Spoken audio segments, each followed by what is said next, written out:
Bob Schrupp, physical therapist. Brad Heineck, physical Together therapist. we are the most famous physical therapists on the internet. In our opinion, of course. All right, Bob. today, Brad, we're going to show you two things that you might do for your shoulder pain. And this is from personal experience. And sometimes that makes you a better therapist, doesn't it? When you're Yep, you bet. having a little shoulder pain myself, and it wasn't going away. And I did these two things, and it's going away now, finally. What I found out that, and what you're going to look throughout your day, what the postures that you're in, I found out that I'm leaning on this shoulder all the time. When I was eating breakfast, I was leaning on it. When I write my notes, I was leaning on it. When I was in bed, sometimes I was sleeping on it. Right. So you're putting pressure on it, and you're impinging a little bit, and it's causing pain. This is a habit that's been going on probably all your life. Right, Well, exactly. all your adult life anyways. And now that you're over 50, these things can kind of start to add up. Right. Even when I use your stretch board in the morning, Brad, I was leaning on the railing and using your stretch board. Sure, yeah. So I stopped that.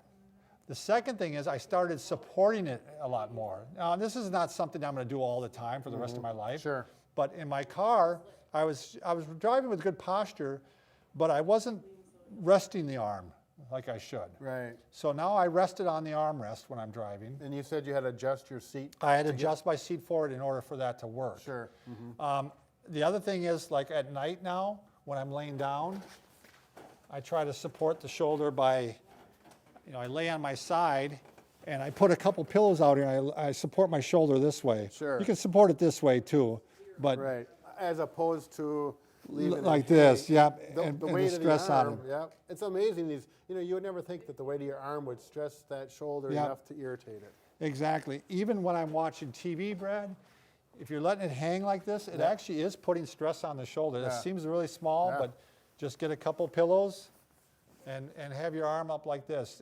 This is not something you have to do the rest of your life, but Right. right now when you're trying to get it to calm down. Maybe you could get your wife to snuggle up next to you and you could put your arm around her. Just Aren't you a funny guy? Yeah, that'd probably be too much, So, I hope your All wife right. doesn't see this. thanks for the suggestion, Brad. And by the way, we can fix just about anything, but Oh, well, there here it is. Bob. Yeah. Yeah. Yes. we have trouble fixing that broken heart. Isn't that nice? Made out of this book, and it's a red book, and it all kind of fits Yeah, together. we try to make sure we coordinate. Give a close look at that. Isn't it? Yeah, see how it makes there. All right, thanks a lot.